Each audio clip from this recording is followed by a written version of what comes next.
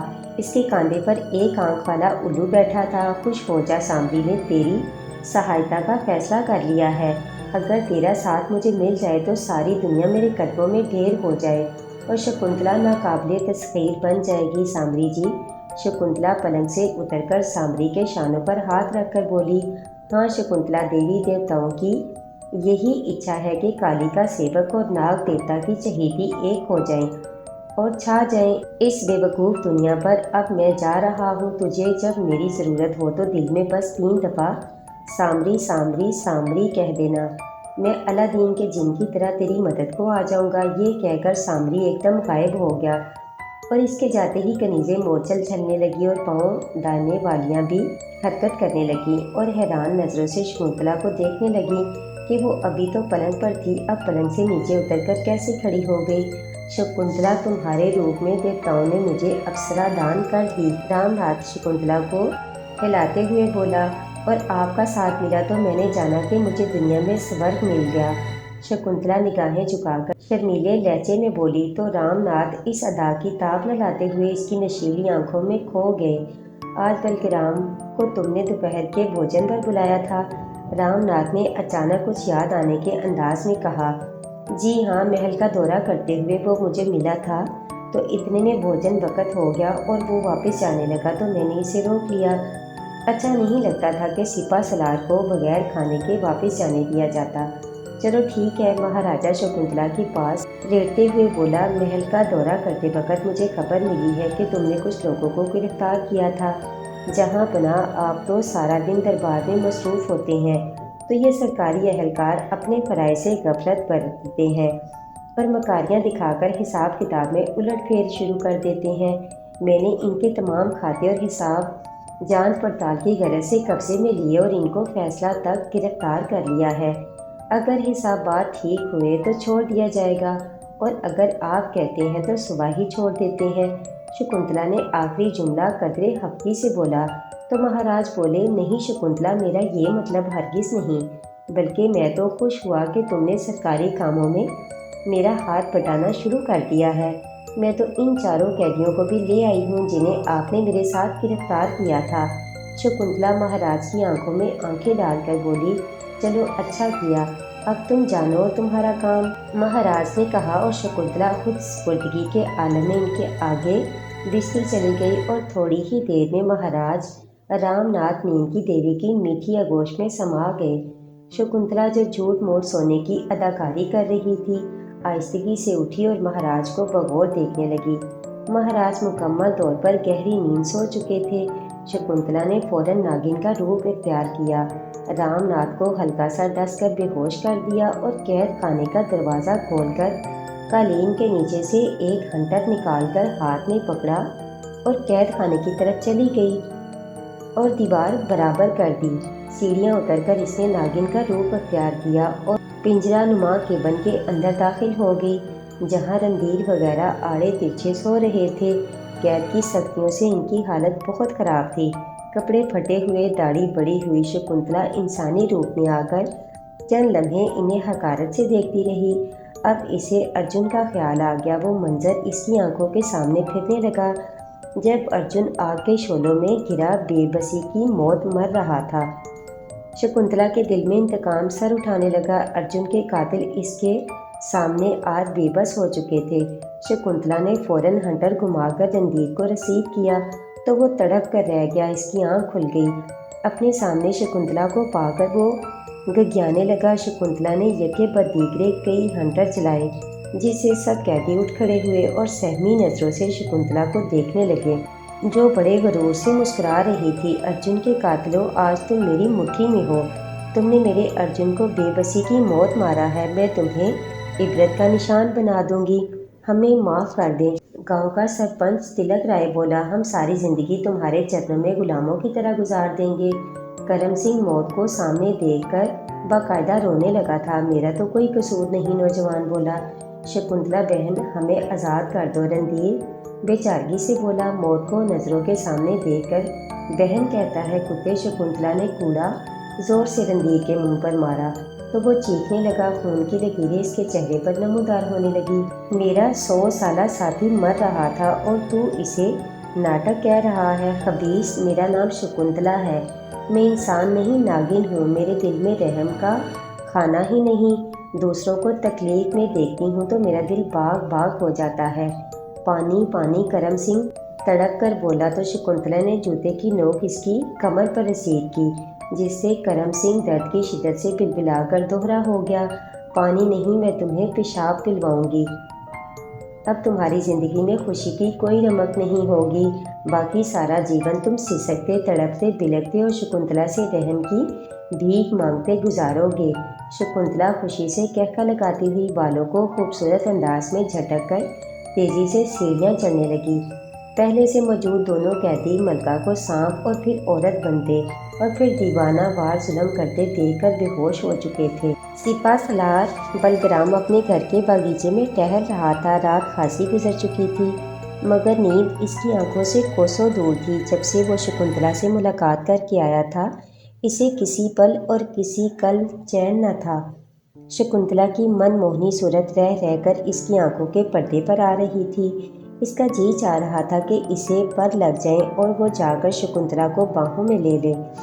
وہ سوچ رہا تھا کہ بار بار شکنتلا کا دربار میں میری طرف متوجہ ہونا اس بات کی نشانی ہے کہ ملکہ شکنتلا مجھے پسند کرنے لگی ہیں۔ اس کی وجہ یہ بھی ہو سکتی ہے کہ مہاراجہ رام ناتھ بوڑھے ہیں اور شکنتلا بالکل نوجوان، اور میں بھی بھرپور جوان ہوں، بلکہ خوبصورت اور صحت مند ہونے کے ساتھ ساتھ تابانہ کی فوج کا سپہ سالار بھی ہوں۔ یقیناً ملکہ مجھ سے پیار کرنے لگی ہے۔ یہ سوچ کر بلگرام کا دل خوشی سے تیز تیز دھڑکنے لگا۔ وہ سوچ رہا تھا کہ شکنتلا جیسی حسین دوشیزہ کا ساتھ مل جائے تو مزہ آ جائے۔ آج صبح ہی محل جا کر مہاراجہ کے دربار جانے کے بعد ملکہ سے ملاقات کروں گا اور اسے اپنے دل کی حالت سنا دوں گا۔ یہ سوچتے ہی بلگرام کو قرار آ گیا اور وہ صبح محل جا کر شکنتلا سے ملاقات کرنے کا تہیہ کر کے واپس اپنے کمرے میں آیا اور سو گیا۔ ایک بھاری جسامت اور سانولے رنگ کا آدمی 5 سالہ بچے کو اٹھائے کالی ماتا کے مندر کی سیڑھیاں چڑھ رہا تھا اور تھوڑی دیر بعد وہ مندر کے بڑے پجاری گرو نارائن کے روبرو تھا۔ پنڈت جی، مجھے رانی ماریا نے بھیجا ہے، بھاری جسامت والے نے رازدارانہ لہجے میں پجاری کو بتایا تو گرو نارائن نے چونک کر اسے دیکھا اور ایک پراسرار مسکراہٹ اس کے ہونٹوں پر رینگ گئی۔ پھر بولا، کچھ اور بھی رانی ماریا نے پیغام بھیجا ہے یا نہیں؟ انہوں نے کہا ہے کہ یہ بچہ میری ایک کنیز کا ہے۔ وہ کنیز پہلے ایک تاجر کے گھر میں تھی اور تاجر نے اس کنیز کے حسن کو جی بھر کے پامال کیا تھا اور اسی پامالنی عزت کے نتیجہ میں یہ بچہ دنیا میں آیا اور یہ حرام کاری کا منہ بولتا ثبوت ہے۔ گرو نارائن نے ہاتھ اٹھا کر کہا کہ رک جاؤ۔ وہ شخص رک گیا۔ تم کون ہو؟ جی، میں رانی کا خاص خدمتگار غلام ہوں۔ ٹھیک ہے، اب جاؤ۔ گرو نارائن نے بچے کے سر پر ہاتھ رکھتے ہوئے کہا، بالک، کیا نام ہے تمہارا؟ میں نے اپنی ماتا کے پاس جانا ہے۔ معصوم بچہ سسک کر بولا، لے جائیں گے ماتا کے پاس، لیکن آج نہیں، شکروار کو، اور ماتا نہیں، کالی ماتا کے پاس۔ گرو نارائن نے کہکہ لگایا اور بازو سے پکڑ کر بچے کو کھینچتا ہوا اپنی کوٹھری کے پچھلے کمرے میں لے گیا اور وہاں موجود لوہے کے ایک چھوٹے سے پنجرے میں بچے کو بند کر دیا۔ بچہ ڈر کے مارے رونے لگا۔ لے پتر، یہ کھا۔ گرو نارائن کہیں سے تھوڑے سے پھل لا کر اس کے سامنے پھینکتے ہوئے بولا اور پھر کمرہ بند کر کے باہر چلا گیا۔ شکنتلا اپنی خوابگاہ میں پہنچ کر اپنے بستر پر دراز ہو چکی تھی۔ پریا اس کے پاؤں دبا رہی تھی۔ ان کے علاوہ کمرے میں کوئی نہ تھا۔ پریا اب محل کے تقریباً ہر اہم عہدے پر ہمارا اپنا بندہ ہو گیا ہے۔ اب ہماری مرضی کے بغیر یہاں پرندہ بھی پر نہیں مار سکتا۔ اس کے علاوہ سامری جادوگر کی مدد بھی ہمیں حاصل ہے۔ سب سے بڑھ کر یہ ملکہ عالیہ کہ مہاراجہ آپ کے حسن کے غلام ہے۔ ہمارا حسن تو اچھے اچھوں کو دیوانہ بنا دیتا ہے۔ پریا، رام ناتھ کیا شے ہے؟ شکنتلا غرور سے اپنی زلفوں میں انگلیاں پھیرتے ہوئے بولی، مجھے پورا وشواس ہے کہ سپہ سالار بلگرام ہمارے ساتھ کل کی ملاقات کو آسانی سے بھلا نہ پائے گا اور دوبارہ ہم سے ملاقات کرنے کا بہانہ تلاش کرے گا۔ شکنتلا نے مسکراتے ہوئے پریا کو تحسین طلب نظروں سے دیکھتے ہوئے کہا، پریا کچھ بولنا ہی چاہتی تھی کہ ایک کنیز نے اندر آنے کی اجازت چاہی۔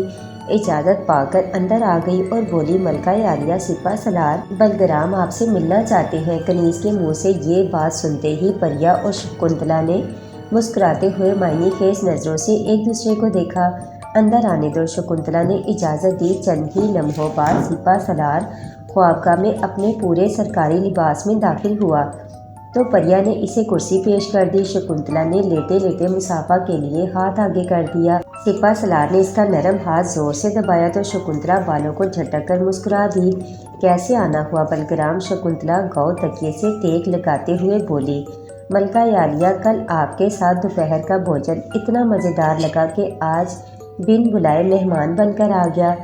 بھوجن اچھا لگا اور ہم نہیں؟ شکنتلا نے بلگرام کی آنکھوں میں جھانکتے ہوئے کہا تو بلگرام گڑبڑا گیا۔ وہ نہ سمجھ سکا کہ کیا جواب دے۔ تم نے ہماری بات کا جواب نہیں دیا بلگرام۔ کیا جواب دوں ملکہ عالیہ؟ بلگرام نگاہیں جھکا کر بولا۔ تو شکنتلا نے آنکھ کے اشارے سے پریا کو باہر جانے کا اشارہ کیا۔ پریا خاموشی سے اٹھ کر پردے برابر کر کے باہر چل دی۔ کچھ تو بلگرام بولو، ہم آپ کے کیسے لگتے؟ کچھ تو بولو بلگرام، ہم آپ کو کیسے لگتے ہیں؟ شکنتلا بددستور اسی لہجے میں بولی۔ ملکہ عالیہ جی، سچ بات تو یہی ہے کہ میں صرف آپ کو ہی ایک نظر دیکھنے آیا ہوں۔ رات بھر مجھے نیند نہیں آئی۔ آج صبح ہی فیصلہ کر لیا تھا کہ آپ کو آج پھر ملوں گا بلگرام۔ شکنتلا نے اس کے ہاتھ پر ہاتھ رکھتے ہوئے کہا، تم ایک مکمل وجیح جوان ہو۔ مہاراجہ رام ناتھ بوڑھے اور نامکمل، تم کبھی کبھی ملنے آ جایا کرو، ہمارا من بھی بہلا رہے گا۔ ضرور آیا کروں گا ملکہ عالیہ، آپ کی سونی صورت مجھے خود یہاں کھینچ لائے گی۔ اتنے میں پریا نے اندر آنے کی اجازت چاہی اور اندر آ کر بولی، ملکہ عالیہ بھوجن تیار ہے، تناول فرما لیجیے۔ ملکہ اٹھی اور بلگرام کا ہاتھ پکڑ کر بولی، آؤ بلگرام، اور وہ کھانے کے کمرے کی طرف چل دیے۔ تھوڑی ہی دیر بعد ملکہ اور بلگرام کھانے کی میز پر بیٹھے تھے۔ کنیزیں کھانا لگا رہی تھی کہ اچانک باہر بہت سے قدموں کی آوازیں ابھری۔ ان آوازوں کا رخ اسی کمرے کی جانب تھا۔ شکنتلا اور بلگرام دونوں نے ایک دوسرے کو حیرت سے دیکھا۔ مہاراجہ رام ناتھ دربار میں بیٹھے تھے اور رانی ماریا ان کے ساتھ والے تخت پر پورے وقار سے بیٹھی تھی۔ مہاراجہ کی طرف دیکھ کر شکوے بھری آواز میں بولی، یوں لگتا ہے جہاں پناہ کی نظروں میں ہماری اہمیت ختم ہو گئی ہے۔ نہیں ماریا، یہ بات نہیں، ہم جلد ہی تمہاری حویلی میں آئیں گے۔ بہت مشکل ہے عالیجا، اب تو ڈر لگتا ہے کہ وہ ناگن آپ کی جان لے کر ہی چھوڑے گی۔ کیا کہہ رہی ہو ماریا؟ تمہیں ایسے الفاظ منہ سے نکالنے سے پہلے سوچنا چاہیے۔ مہاراج ذرا خفگی سے بولے، سوچا تو وہاں جاتا ہے سرکار جہاں شک ہو۔ یہ بات تو یقینی ثابت ہو چکی ہے۔ شکنتلا ناگن ہے اور انسانی روپ میں آپ کو بے وقوف بنا رہی ہے۔ بکواس مت کرو ماریا۔ مہاراج اپنے تخت پر کھڑے ہو گئے۔ سب درباری بھی اچانک متوجہ ہو گئے۔ آپ جوش کی بجائے ہوش سے کام لیں تو میں ثابت کر سکتی ہوں کہ شکنتلا انسان نہیں ناگن ہے، ناگن ہے۔ یقین جانیں مہاراج، مجھے آپ کی جان پیاری ہے، شکنتلا واقعی ناگن ہے جو 100 سال بعد انسان بن گئی ہے۔ آپ چاہیں تو شاہی جادوگر سامری سے تصدیق کرا سکتے ہیں۔ ماریا نے جان بوجھ کر پہلے سامری کا نام لیا، حالانکہ اسے پتا تھا کہ وہ آج دربار سے چھٹی پر ہے۔ سامری تو آئے نہیں مہاراجا، کچھ سوچ کر ٹھنڈا پڑتے ہوئے بولے، پھر آپ شاہی پنڈت گرو نارائن کو بلا کر تصدیق کریں۔ گرو نارائن حاضر ہو۔ مہاراجہ رام ناتھ نے آواز بلند کہا۔ گرو نارائن اپنی جگہ سے اٹھ کر آہستگی سے چلتے ہوئے شاہی چبوترے کے نزدیک آ گیا۔ گرو نارائن مہاراج تذبذب کے عالم میں بولے، تمہارا علم اور تجربہ کیا کہتا ہے؟ کیا شکنتلا ناگن ہے؟ جان کی امان پاؤں تو کچھ عرض کروں۔ گرو نارائن قدرے جھجکتے ہوئے بولا، امان ہے۔ مہاراج نے پرسوز لہجے میں کہا، میں نہ تو جادوگر ہوں اور نہ علم نجوم پر دسترس رکھتا ہوں، لیکن تجربہ اور مشاہدے سے اتنا ضرور جانتا ہوں کہ ملکہ شکنتلا پلکیں نہیں جھپکتی، اور یہ امر اس بات کی پہلی نشانی ہے کہ ہو سکتا ہے کہ وہ ناگن ہو، لیکن یقین سے کچھ نہیں کہہ سکتا۔ ایک ثبوت میں بھی پیش کروں گی حضور۔ ماریا رانی پرجوش لہجے میں بولی، جلدی بتاؤ۔ شکنتلا کے کمرے اور اس کی رہائشی حدود میں میرے جاسوسوں کی اطلاع کے مطابق درپن رکھنے کی اجازت نہیں۔ مشہور یہ کیا گیا ہے کہ شکنتلا درپن سے نفرت کرتی ہے اور ناگوں کی تاریخ بتانے والے کہتے ہیں کہ 100 سال بعد کوئی بھی روپ اختیار کر لینے والی ناگ درپن کے سامنے اپنے اصل روپ میں ظاہر ہو جاتی ہے، یعنی شکنتلا اگر ناگن ہوئی تو شیشے میں اس کا عکس ناگن کا ہی ہوگا۔ رانی ماریا انکشاف کرتے ہوئے بولی، تو پھر گھوڑا بھی حاضر ہے اور میدان بھی۔ وزیر اعظم بال ٹھاکرے جو اس بحث کو دیکھتے ہوئے قریب آ گیا فیصلہ کن لہجے میں بولا، تو پھر ہم ابھی زنان خانے چلیں گے۔ مہاراج اٹھتے ہوئے بولے، اگر شکنتلا ناگن ہوئی تو اس کو فوراً آگ میں جلا دیا جائے گا، اور اگر یہ الزام جھوٹا ثابت ہو گیا تو ماریا کو اسی آگ میں پھینک دیا جائے گا۔ مہاراج کے آخری جملے سے ماریا کا دل بیٹھنے لگا۔ اگر گرو نارائن کی بات غلط ہوئی اور شکنتلا ناگن نہ ہوئی، پھر اس کی اپنی موت یقینی تھی۔ بہرحال اسے ساتھ تو چلنا ہی تھا، اور شیشہ سے گریز والی بات بھی اسے معلوم ہو چکی تھی۔ سپہ سالار کہاں ہے؟ مہاراج اونچی آواز میں بولے۔ وہ تو آج نہیں آئے جہاں پناہ، بال ٹھاکرے نے ادب سے کہا۔ چلو ٹھاکرے، تم اور گرو نارائن، تم بھی سپاہیوں کا ایک دستہ ساتھ لے لو، درپن بھی لے چلو، آج اس بات کا فیصلہ ہو ہی جائے۔ اور تھوڑی ہی دیر میں اچھا بھلا ہجوم شکنتلا کی رہائش کی جانب چل پڑا۔ زنان خانے میں پہنچ کر کنیزوں کی زبانی معلوم ہوا ملکہ کھانے کے کمرے میں ہے اور سپہ سالار بلگرام بھی وہیں ہے۔ یہ سن کر مہاراج کا پارا چڑھ گیا۔ وہ وزیر اعظم، گرو نارائن، ماریا اور دیگر اہم زماں کے ساتھ سیدھے کھانے کے کمرے میں داخل ہو گئے۔ سامنے ہی شکنتلا اور بلگرام ایک ہی میز پر آمنے سامنے بیٹھے ہوئے کھانا شروع کرنے والے تھے۔ مہاراج آپ! شکنتلا حیرانگی سے کھڑی ہو گئی۔ بلگرام، آج تم دربار کیوں نہیں آئے؟ مہاراج نے شکنتلا کو نظر انداز کرتے ہوئے بلگرام سے مخاطب ہو کر کہا۔ جی جناب، وہ میں دراصل سپہ سالار سے کوئی بہانہ نہ بن سکا۔ جواب دو بلگرام۔ رام ناتھ گرج کر بولے، تم دونوں میں کیا چکر چل رہا ہے کہ تم نے کل بھی کھانا شکنتلا کے ساتھ کھایا اور آج بھی تم یہی ہو، جبکہ دربار باقاعدہ لگا ہوا ہے۔ دیکھیے جہاں پناہ، دیکھیے! ماریا خوشی سے چلائی۔ اس نے ہاتھ میں درمیانے سائز کا درپن پکڑا ہوا تھا، جیسے اس نے اپنے لباس میں چھپا رکھا تھا اور جسے رش میں شکنتلا نہ دیکھ پائی تھی، اور شکنتلا کے سامنے کر دیا۔ مہاراج کے ساتھ کئی لوگ ایک دم شیشے میں جھانکے تو اس میں بہت بڑی ناگن کرسی کے قریب پھن اٹھائے کھڑی نظر آئی۔ مہاراج کی کھوپڑی گھوم گئی۔ گرفتار کر لو سپاہیوں ان دونوں کو! مہاراج جلال میں بولے۔ رک جاؤ! بلگرام نے ہاتھ اٹھا کر سپاہیوں سے کہا۔ میں تمہیں سپہ سالار کی حیثیت سے حکم کرتا ہوں کہ رام ناتھ کو گرفتار کر لو۔ سپاہی اپنی جگہ پر رک گئے اور اس شش و پنج میں تھے کہ کس کا حکم مانے کس کا نہ مانے۔ شکنتلا نے حالات کی سنگینی محسوس کرتے ہی دل میں سامری کو یاد کرنا شروع کر دیا۔ 3 دفعہ سامری کا نام لیتے ہی آواز آئی۔ سامری کا جادو کبھی جھوٹ نہیں بولتا، ہمیشہ سر چڑھ کر بولتا ہے۔ یہ آواز دروازے کی جانب سے آئی تھی۔ سب لوگوں نے گھوم کر دیکھا تو سامری دروازے کے پٹ کے ساتھ ٹیک لگائے ہاتھ میں اپنی مخصوص ہڈی اور کاندھے پر کانا الو بٹھائے کھڑا تھا۔ آؤ سامری آؤ! تم نے تو ہمیں بتایا ہی نہیں کہ شکنتلا ناگن ہے۔ مہاراج نے سامری کو مخاطب کرتے ہوئے کہا۔ اس نے سمجھا کہ سامری باہر سے آیا ہے۔ سپاہیوں! سامری نے ایک سپاہی کی گردن پیچھے سے پکڑ کر اٹھاتے ہوئے کہا۔ رام ناتھ کو جکڑ لو! پھر لوگوں نے دیکھا کہ بھاری جسامت والا سپاہی زمین سے کئی ہاتھ اوپر سامری کے ہاتھ میں چوہے کی طرح پھڑک رہا تھا۔ سامری! رام ناتھ درجہ مت بھول کہ تو صرف دربار کا جادوگر ہے اور میں ریاست کا والی ہوں۔ اب تو شکنتلا کے باغ میں صرف مالی ہوگا۔ سامری نے سپاہی کی گردن سے ہاتھ ہٹا لیا، لیکن سپاہی بدستور ہوا میں مولک ہاتھ پاؤں ہلا رہا تھا۔ یہ منظر دیکھ کر کئی لوگ بھاگ نکلے اور کنیزیں خوف سے چیخنے لگیں۔ سپاہیوں! میرے حکم پر عمل کرو! بلگرام نے نیام سے کھینچ کر تلوار باہر نکال کر کہا۔ سپاہیوں کو حکم دیا اور اب سپاہیوں نے ایک سپاہی کا انجام اور سامری کی جادوگری دیکھتے ہوئے فوراً رام ناتھ کو گھیرے میں لے لیا۔ ہوا میں مولک سپاہی اب زمین پر زوردار آواز سے گر چکا تھا۔ شکنتلا ایک ناگن ضرور ہے۔ شکنتلا نے حالات کو پلٹا کھاتے دیکھ کر کہکا لگایا، لیکن اب تابانہ کی بااختیار ملکہ ہے۔ پریا! شکنتلا نے پریا کو آواز دی۔ جی ملکہ یالیا!